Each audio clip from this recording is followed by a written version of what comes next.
So Matthew 24 is this really, I don't want to say difficult, but definitely really intense chapter. And it actually reminds me of a guy I used to know when I was in college. I know you'll all be shocked to find out. I did debate and did especially mock trial and moot court when I was in college. And in a mock trial, you have teams of 6. And for every round, you're facing another team of 6. And 3 of you are witnesses, and 3 of you are attorneys.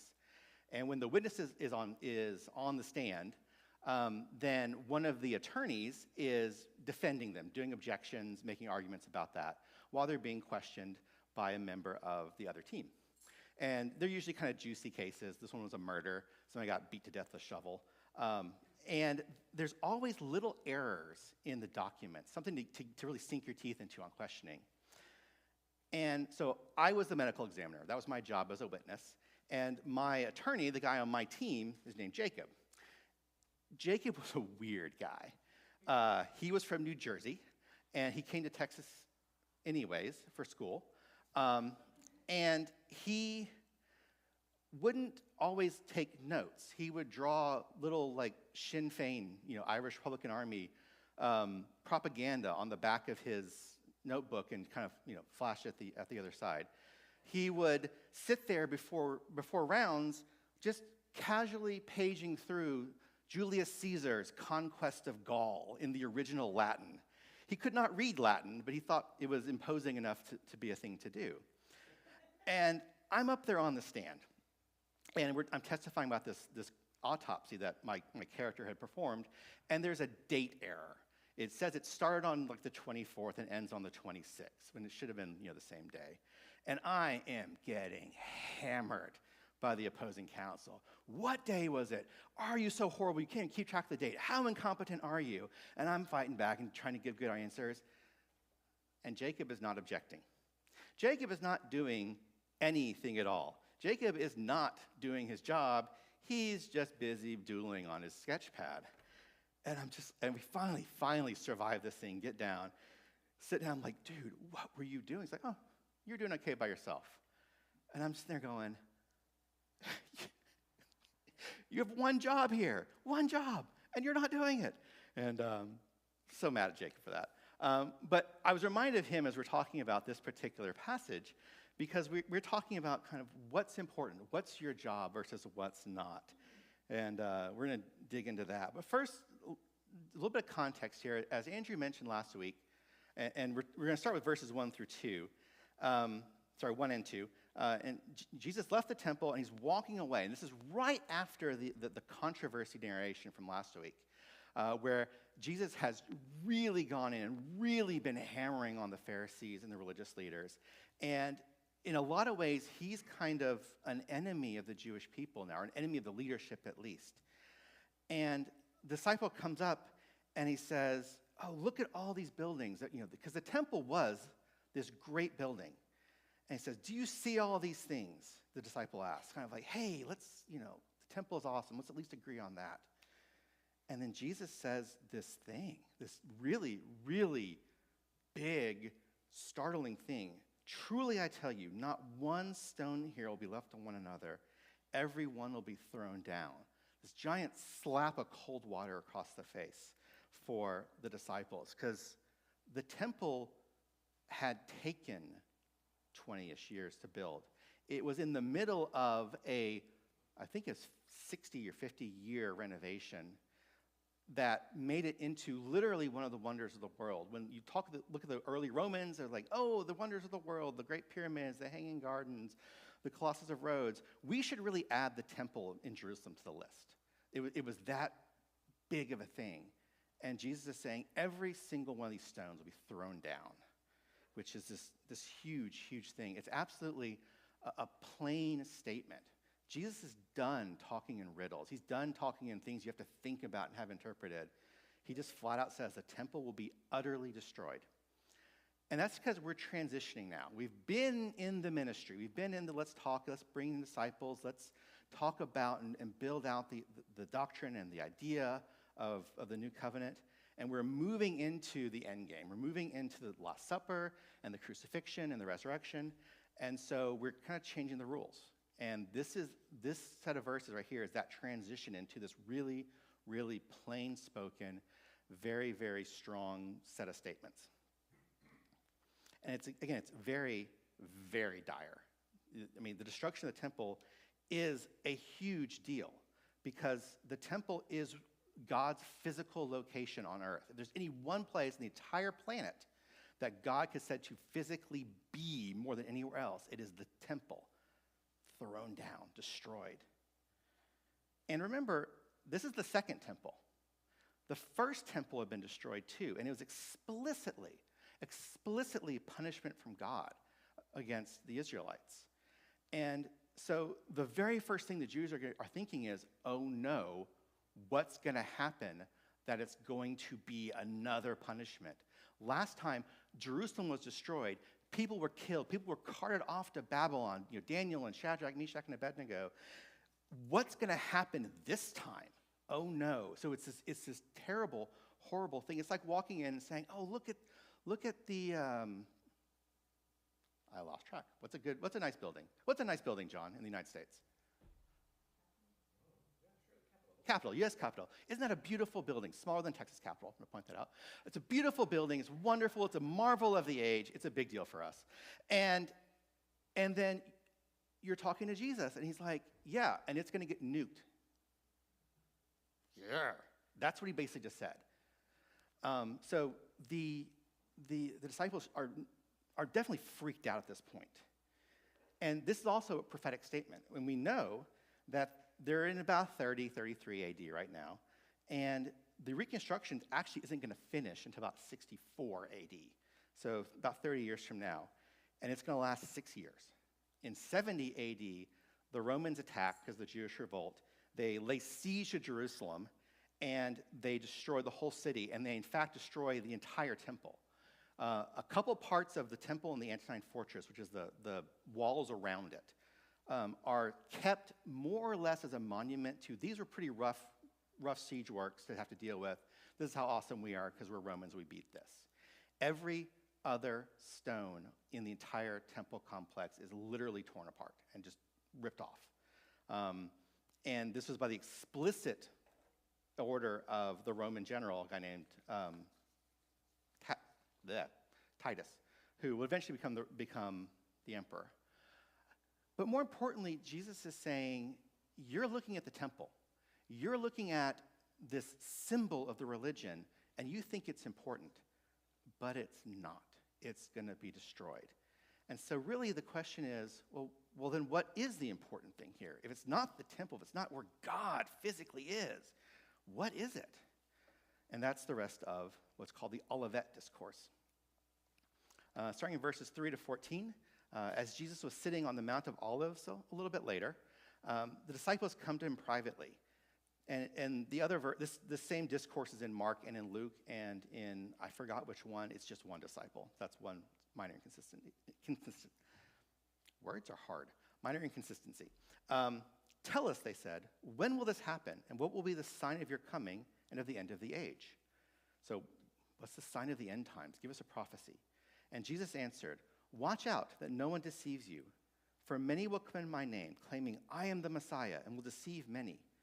You will hear of wars and rumors of wars, but see to it you're not alarmed. Such things must happen, but the end is still to come. Nation will rise up against nation and kingdom against kingdom. There will be famines and earthquakes in various places. All these are the beginnings of birth pains. So the disciples go out to Jesus and they say, give us a sign. How do we know this is on its way? This is imminent. And this is good because they're acknowledging that Jesus is prophetic. This is kind of an improvement over early disciples who had no real clue what was going on at all. But they're also trying to maybe change things. Well, Jesus, how do we know when the temple is going to be destroyed? How do we know this thing is going to happen? Maybe like Jonah, they can change it. I mean, Jonah was told, go to Nineveh and prophesy, I'll destroy it in 3 days. And he does, and the people repented, and it wasn't destroyed. Maybe, you mentioned Jonah a couple times now, Jesus, in the book of Matthew. Maybe it's the Jonah thing, and we can change it. We can save the temple. And that's the bad thing. The disciples are still focused in on the wrong thing. But then Jesus doesn't even answer. You think about it.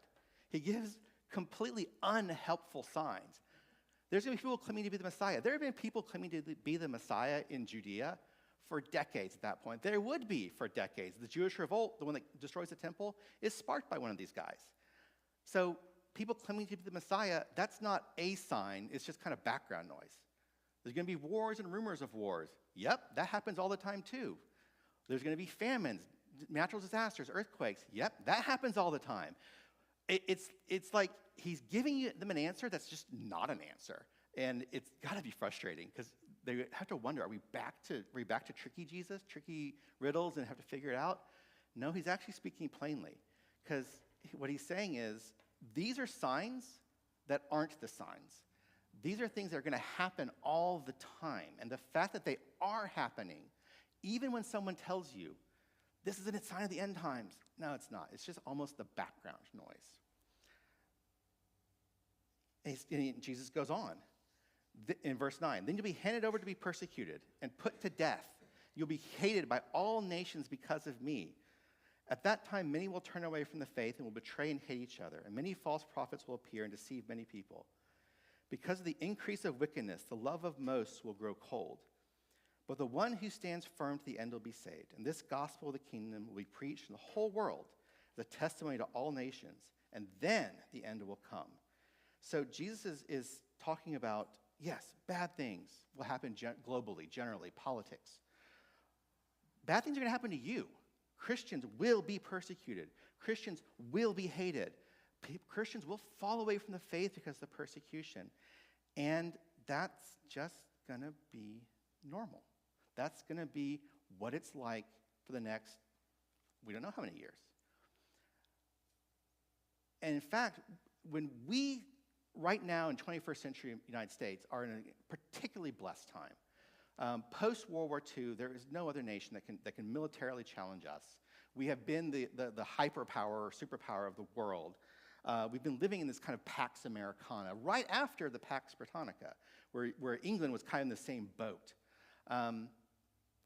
That's weird historically. That is highly unusual historically for there not to have been a European war with every generation for let's see here, kind of late 1500s through the mid 1800s, like clockwork, every 20 years, major European war.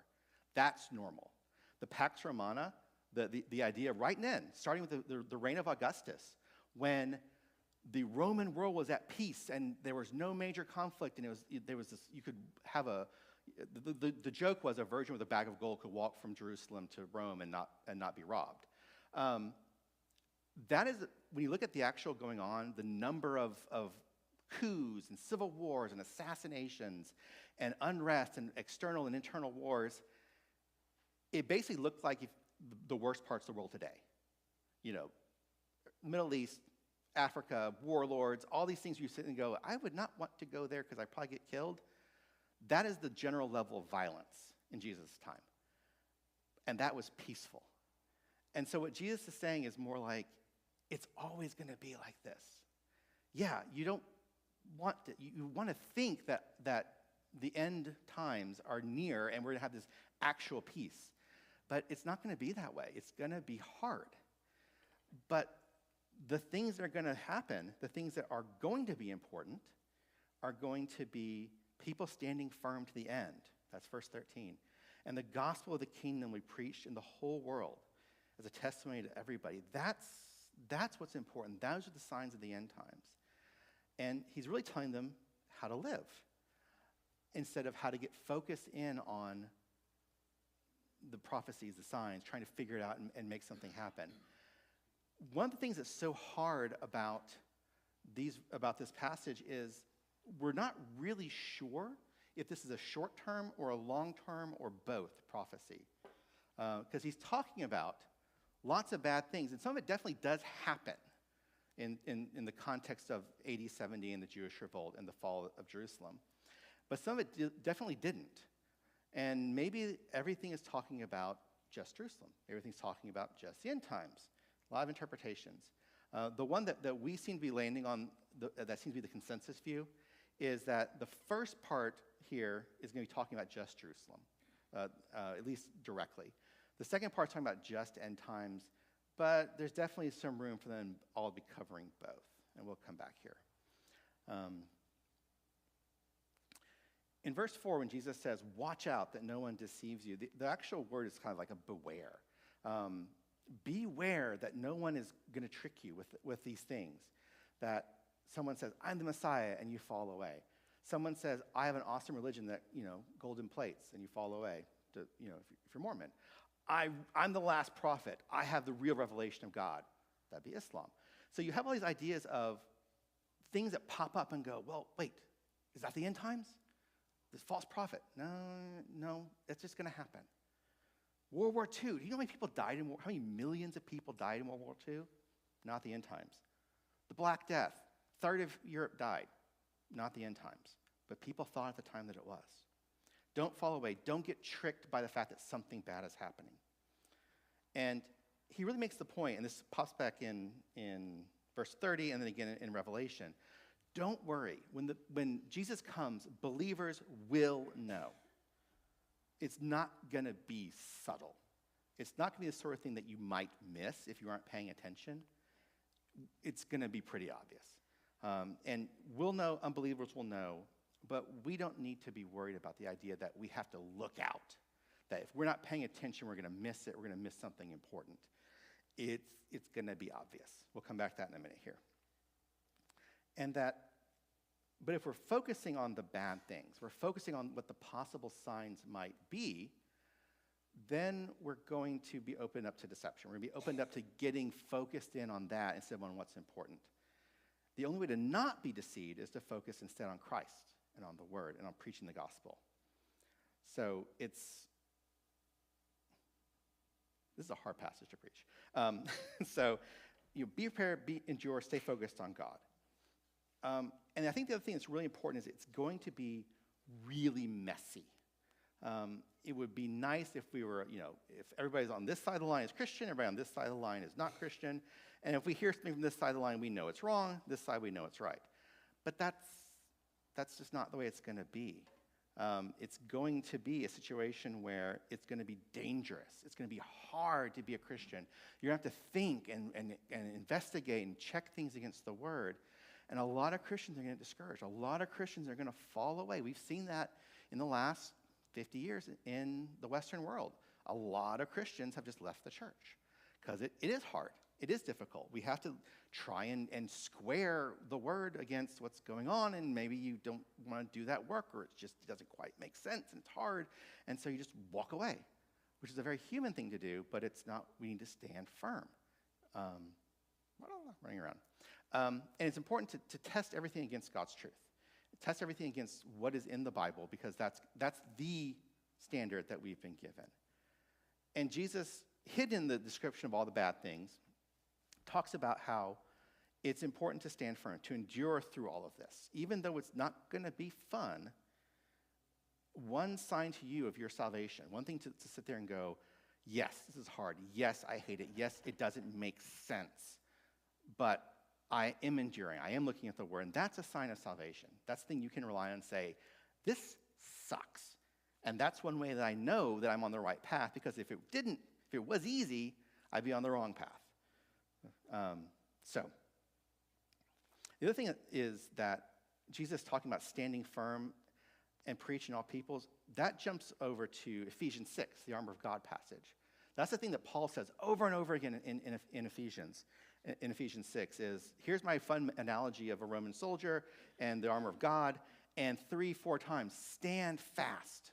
Don't back up. Don't walk away. Don't run away. Stand fast. Echoing what Jesus says there.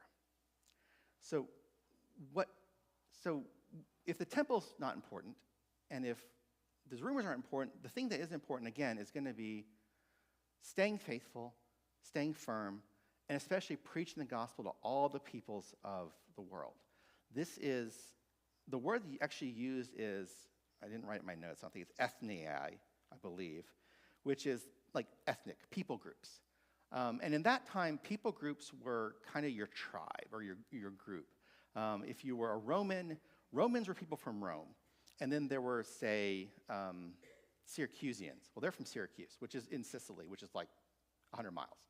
And then there were, in Greeks, there were Macedonians, and then there were Thracians, and then there were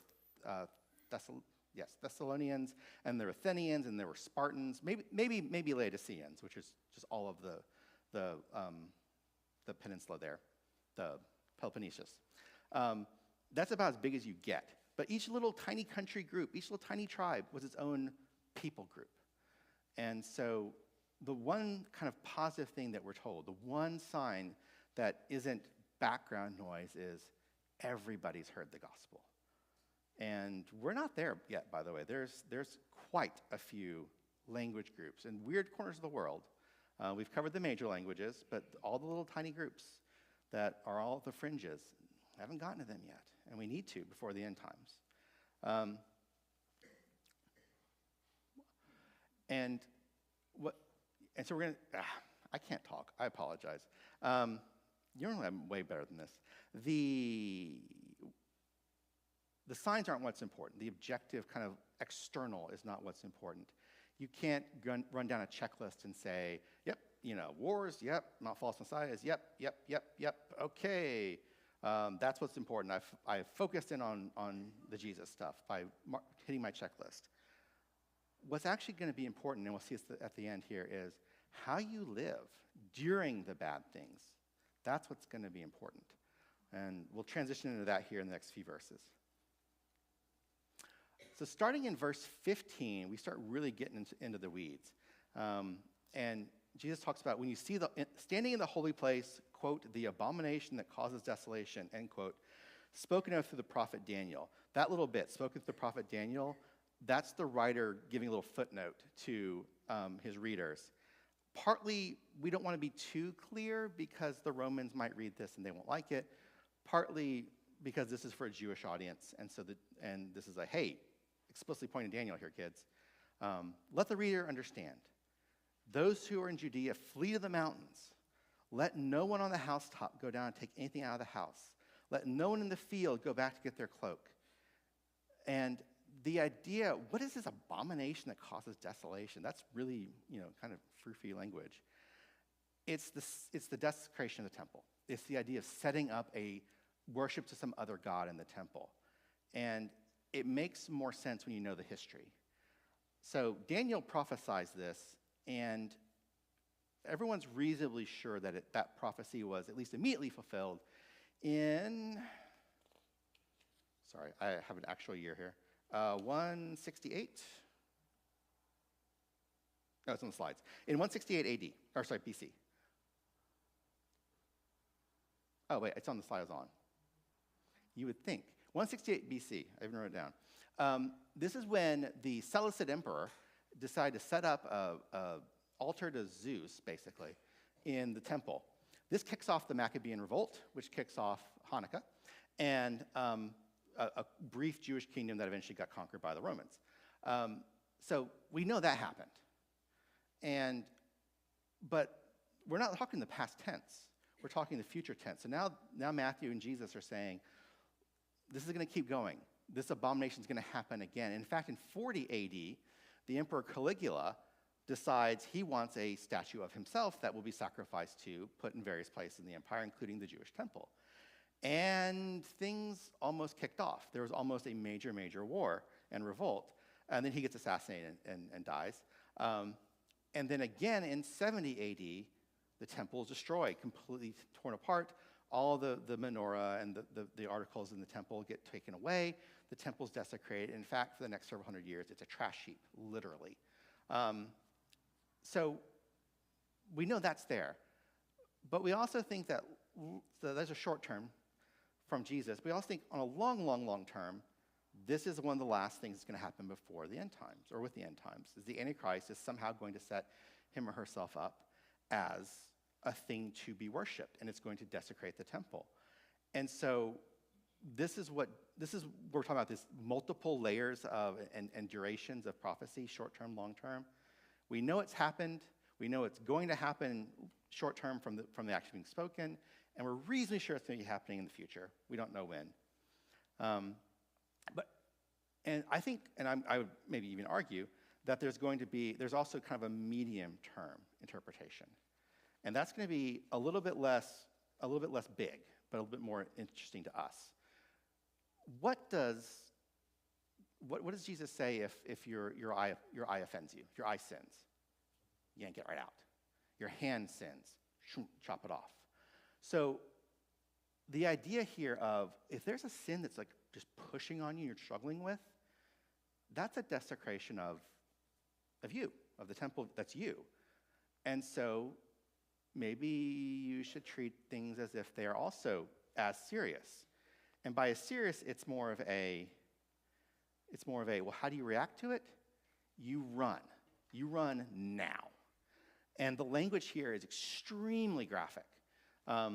Let no one on the housetop go down and take anything out of the house. If you're in your backyard and you've got one of those like go bags because you're a prepper and you have everything you need for 3 days to survive in the wilderness, don't even grab that. Your keys are on a hook inside the door. Don't even grab those. If you're out in the field and your coat is, the mountains are that way and your coat's the edge of the field that way, 100 feet away, leave it. It's run now. The absolute top priority. It's like a volcano spewing T-Rexes is that way, and you're going that way. It's don't delay, do absolutely nothing else but get away, which is entirely in line with if your hand is offending you, chop it off. If your eye is offending you, just yank it right out. It's this idea of if sin is in there, sin is digging in, you need to do extreme things and not give even an inch, even a half second of delay in getting rid of it. So I think that's a useful little bit right there. And Jesus goes on to say, how dreadful it will be in those days for pregnant women and nursing mothers. Pray that your flight will not take place in winter or on the Sabbath, for then there will be great distress, unequaled from the beginning of the world until now, and never to be equaled again. And the idea here is if you're a pregnant woman, you're not moving as fast. Or you're nursing, you're carrying a baby, you're carrying a burden. And, babies are like 7 pounds. Every one of us pretty much can lift a baby. Even that little bit is just too much extra. Hopefully it's not in winter when you have to ford, slightly raised or even flooding rivers. Pray it's not on the Sabbath where you might have a microsecond's hesitation of, gosh, the Sabbath rule says I can only go half a mile, but I've got to run farther. Do I break the Sabbath or not? Pray that none of these things happen to you, that you have a clear path to just run. And this actually happened during the Jewish revolt. When it began to break out, it was time to go, a bunch of Christians ran across the Jordan River and went to what was not in Judea at that point, and what's now in the area of Jordan, and they survived. When Jerusalem was sacked, a Roman sack was actually a very structured thing for we're going to loot and pillage. You would offer surrender if you're the Roman commander. And if they do not accept the surrender, by the time the ram touches the walls, by the time you're in some way investing the city, then that's it, game on. And the Romans will build their ramps and will do their various siege equipment, and they'll breach the walls. And before the troops pour in, the general will say, you can do whatever you want. And that was literally whatever you want, with these very few exceptions until you hear the horns. And it would be like 24 hours of loot, pillage, murder, rape, kidnap, destroy, fire, whatever you want, Roman soldiers, for like a day, a full day. And they would just kill whoever they wanted, destroy whatever they wanted, ruin whatever they wanted. And that was the price for not giving in on the surrender demand, was Roman troops get to go literally wild, literally feral. And so many people died. I don't have a number, but it was a measurable percentage of every single living thing, not people, living thing in Jerusalem was just killed. And that was all avoided because the Christians ran. But then Jesus gives a little hope spot. Starting in verse 22, if those days had not been cut short, no one would survive. But for the sake of the elect, for the sake of Christians, those days will be shortened. At that time, if anyone says to you, look, here is the Messiah, or there he is, do not believe it. False messiahs and false prophets will appear and perform great signs and wonders to deceive, if possible, even the elect. See, I've told you ahead of time. So in other words, think about Jerusalem. Let's think about the Roman way of war and the idea of you can just sack a city. It's going to be like that in the end times, but God's actually going to cut it short. It could be worse. However bad it's going to get, it could be worse. And God is going to, in fact, put his hand over it and stop it at certain points or at some point, specifically to protect us. But in the meantime, there's going to be people saying, false messiah, or false prophets. And look, here's a miracle I can perform. Believe me. And we're warned not to. If anyone tells you, there he is, there Jesus is, there the Messiah is, out in the wilderness, do not go. Or, here he is in the inner rooms. Do not believe it. For as lightning that comes from the east is visible even in the west, so will be the coming of the Son of Man. And again, it's just not going to be something we might not get. When I was in, I think it was high school, it might have been college, living in South Texas, our neighbors across the street were the Shields, nice people. And sitting there during a rainstorm, it rains a lot in South Texas, and all of a sudden, boom! We didn't know exactly where, but we knew that lightning had hit within like 100 feet, because it was bright light, and immediately apocalyptically loud crash. And we happened to look out later and see the spider web of dead grass where it hit in the Shield's lawn. And it's going to be like that. It's going to be bright flash, boom. It's not going to be, Lurleen, did lightning maybe strike somewhere here? Oh, wait, something happened over there. It's not going to be like that. It's going to be unmistakable. And if someone has to convince you that Jesus is back, it's not Jesus. But then in verse 30, he goes on and says, then will appear the sign of the Son of Man in heaven. Then all the peoples of the earth will mourn when they see the Son of Man coming on clouds of heaven with power and great glory. And he will send his angels with a loud trumpet, and they will gather his elect from the four winds, from one end of the heavens to the other. In other words, Jesus' coming is going to be unmistakable, and every single person who didn't believe is going to realize it. It's going to realize they were wrong. And they're going to realize there's now consequences. And we've all interacted with small children. We've all interacted with people who have not yet matured. And the cognitive dissonance is strong. If I don't believe it hard enough, it's not actually true, is a thing that they can do. And even adults do that. Human beings are very good about convincing themselves that something's not true. But this moment, it will be unmistakable. And every single person who realizes it's too late is going to mourn. But it's going to be, again, unmistakable. And because Jesus is going to start exerting his authority, gathering the elect, sitting in judgment. Up until now, he's merely been prophet and priest and sacrifice. He hasn't necessarily been acting as king. He just hasn't been doing the king things, but he's about to. And that's going to be this moment when everything is unlocked. It's like the sixth seal in Revelation 6. It's going to be terrifying, like lightning striking, but it's also going to be unmistakable. And then Jesus talks about, and learn this lesson from the fig tree. As soon as its twigs get tender and its leaves come out, you know that summer is near. Even so, when you see all these things, you know it is near, right at the door. Truly I tell you, this generation will certainly not pass away until all these things have happened. Heaven and earth will pass away, but my words will never pass away. So first off, this generation will certainly not pass away is a confusing passage.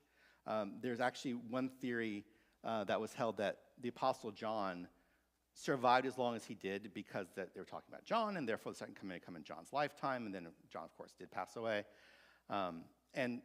But this is one of those long-term, short-term prophecy questions of, yes, many of the apostles were still alive. Many of the disciples were still alive when Jerusalem was sacked. And these issues, this idea of dealing with other people and dealing with bad things, we're still going to be human. It might be in the year 33,000 AD, and the first intergalactic human space empire witnesses the coming of Jesus. But we're still going to be human, and we're still going to be having these struggles, and the church will still be here. But there's not like a wandering Jew or John wandering around. Not that John, Apostle John, until the second coming. But what's this bit about the fig tree?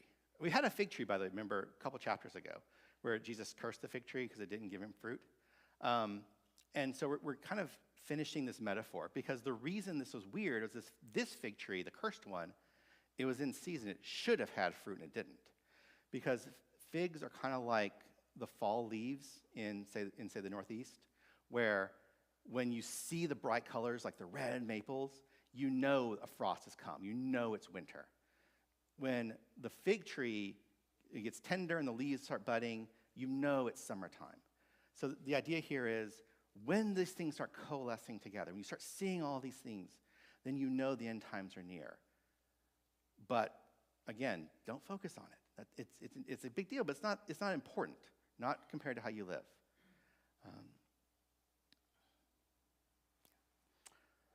And we kind of restate it.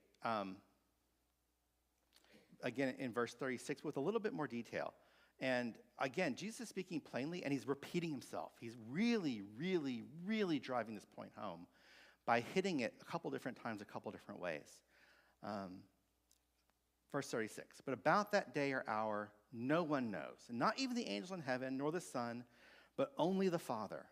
As it was in the days of Noah, so it will be at the coming of the Son of Man. For in the days before the flood, people were eating and drinking, marrying and giving in marriage, up to the day when Noah entered the ark, and they knew nothing about what would happen until the flood came and took them all away. That is how it will be at the coming of the Son of Man. No one knows the date. No one knows when this is going to happen except for the Father. And that way, none of us, especially us humans, us lazy apes, have this temptation to try and game the system. Because if I knew that Jesus was coming back in 7 days, well, days 1 through 6, be having a little bit of fun. And then 7 would be when I repented, because I'm a human being. And I see Jonathan smiling, because he's like, yep, that's how people act. I mean, we would do it. We know we would do it. And you'd have people who are not saved right now going, well, I got 6.5 days before I have to start thinking about it.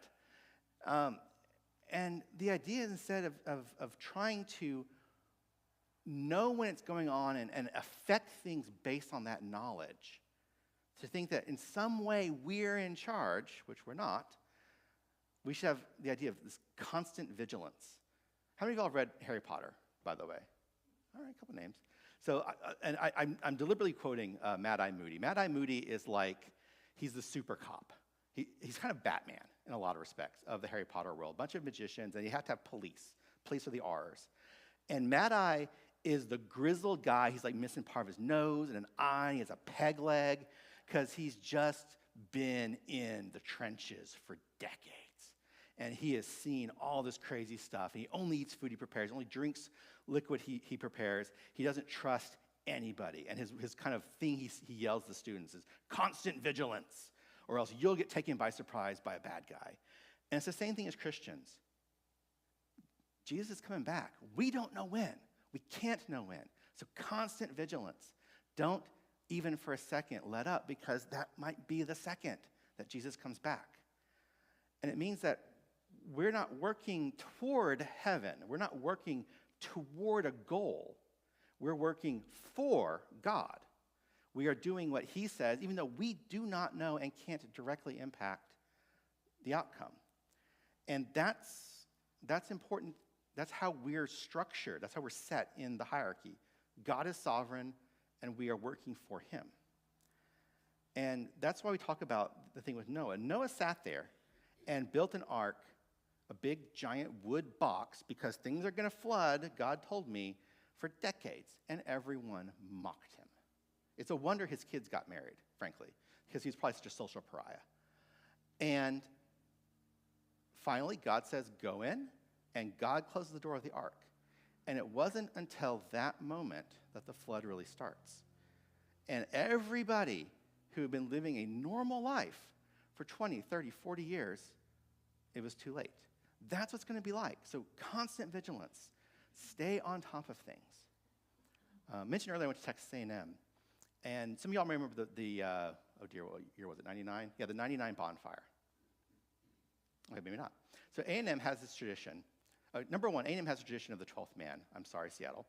Number two, A&M has a tradition of bonfire, which was every year they would build this giant 3-tiered bonfire with logs, full logs. They would be stacked on end.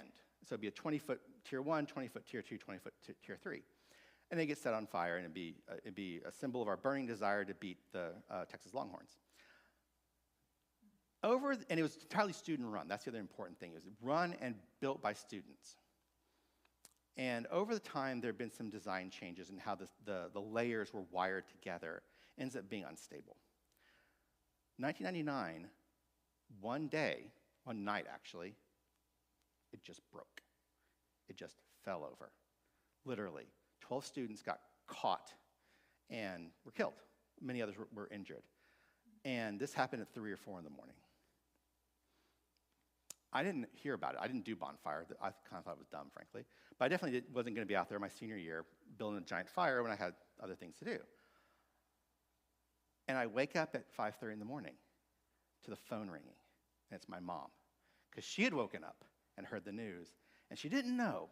She knew I didn't do bonfire, but she wasn't 100%, 120, 150% sure that for some weird reason I wasn't out there. And so she's going to call me right then. And that's how I found out, still half asleep, the very, very first thing that morning.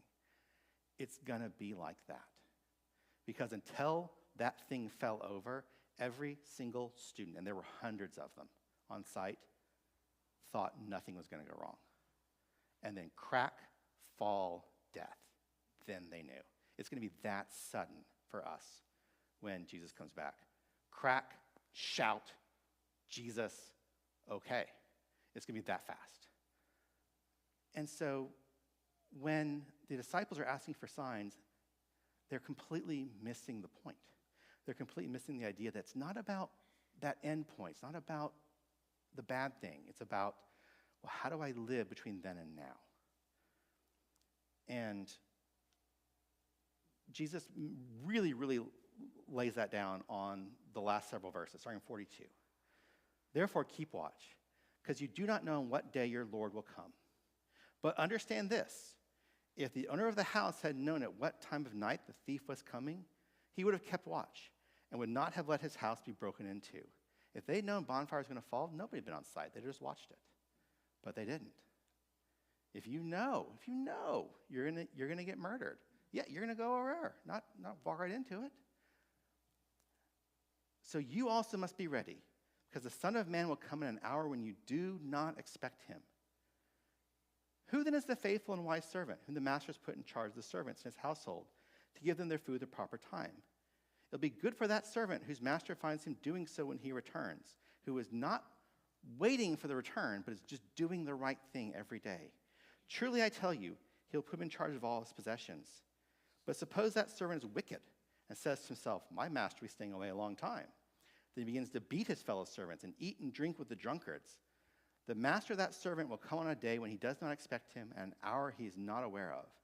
He will cut him to pieces and assign him a place of the hypocrites in hell, where there will be weeping and gnashing of teeth. No one knows the date. Oh, sorry. My notes have a copy. So I lost track because my notes are weird. The last thing he says is talking about, and this goes back to the beginning, is about this is the birth pains. I kind of glided over that at the beginning. So my children were both C-sections. I didn't get to experience this directly or indirectly, because I wasn't going to be directly, no matter what. But it's not a steady process, right? You can have setbacks. You can have waves of contractions. You can be doing great, and then you got to sit there for an hour because nothing's really going on. And it's hard. It is like running a marathon to get this, squeeze a bowling ball out. And it's like that for the world. It's hard. It's going to come in waves. There's going to be setbacks. It's not a steady ratcheting up where every day is a little bit closer to this end goal. It's going to get hard. Then it's going to get better. Then it's going to get really hard. Then it's going to get a little bit better. Then it's going to get okay for a long time. Then it's going to get hard again. It's going to be like that for us. We can't say, well, this bad thing happened, so it's going to be hard. And the idea of the two people in the field, or the two types of servants, there's those living for God and everybody else. And they won't be any way distinguishable except for that, but they will be treated separately when Christ returns. So it's a lot of focused, abstract, wacky, dire stuff. How do we apply this to our lives? So the first thing is, don't focus on the things that don't matter, on worldly things, the temple, politics, wars. The disciples were focused on that, on this conflict with the religious leaders. And you may remember when the religious leaders struck back, when it got hard, every last one of them ran away. And that's the lesson for us. If you're focused on the wrong thing, on the worldly things, the temporary things, your own suffering, your own success, then you're going to fall away. I mean, because at the end of the day, when you think about it, politics is kind of like high school all over again.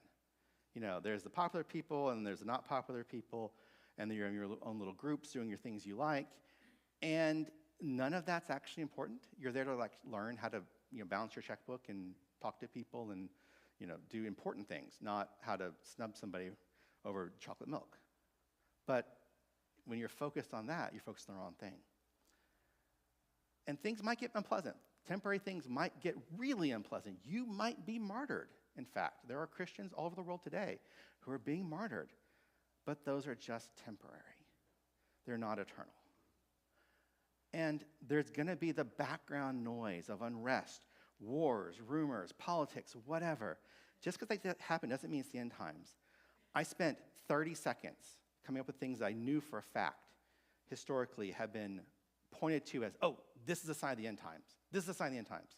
Fall of Jerusalem, fall of Rome, plague of Justinian, Black Death, the Avignon popes, the French popes, multiple sacks of Constantinople, the Protestant Reformation, the 30 Years' War, the Siege of Vienna, Emperor Nero, Attila the Hun, Genghis Khan, Prophet Muhammad, Napoleon, Hitler, Donald Trump, all of those, every last one of them has been pointed to as, that shows we're in the end times.